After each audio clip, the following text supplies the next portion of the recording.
چنانچہ حدیث میں آتا ہے حضرت سلمان فارسی رضی اللہ تعالیٰ عنہ صحابی ہیں، ان کی رسول اللہ صلی اللہ علیہ وسلم نے مواخات ابو درداء صحابی کے ساتھ کی، ابو درداء رضی اللہ تعالیٰ عنہ ان کی مواخات کی، یعنی بھائی بھائی بنا دیا۔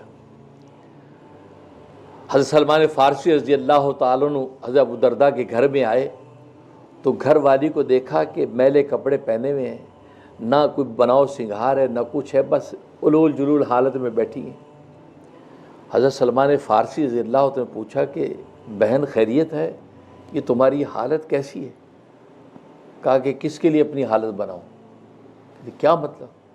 کہا کہ ابو درداء میرا شوہر ہے، شوہر ہی کے تو بننا سنورنا ہوتا ہے، اور شوہر کی حالت یہ ہے کہ وہ مصلی سے ہٹتا ہی نہیں ہے، وہ تو اللہ کی عبادت میں لگا رہتا ہے، ذکر و تلاوت میں لگا رہتا ہے، اس کو میرے سے کوئی مطلب ہی تعلق ہی نہیں ہے، مہینوں گزر جاتے وہ کبھی پلٹ کے مجھے دیکھتا ہی نہیں ہے، تو آخر میں بناؤ سنگھار اپنے آپ کو تیار کروں کس کے لیے؟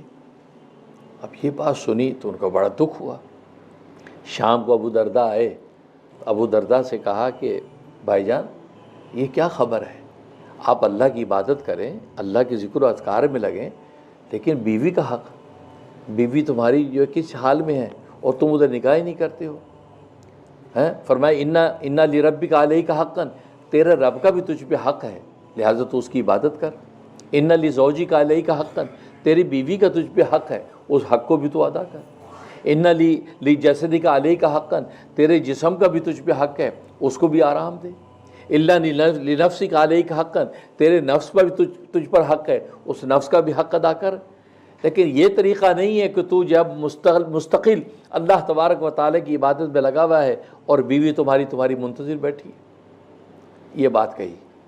ابو درداء رضی اللہ تعالیٰ جب یہ سنا تو وہ رسول اللہ صلی اللہ علیہ وسلم کے پاس گئے اور جا کے کہا کہ مجھے سلمان فارسی نے ایسا ایسا کہا ہے، میں تو جب کہ سب کچھ اپنے شب و روز اللہ کے لیے وقف کر چکا، ہر وقت اللہ کی عبادت کرتا ہوں، ذکر و اذکار، تو وہ بجائے خوش ہونے کہ انہوں نے مجھے یہ نصیحت کی، یا رسول اللہ آپ کیا فرماتے ہیں؟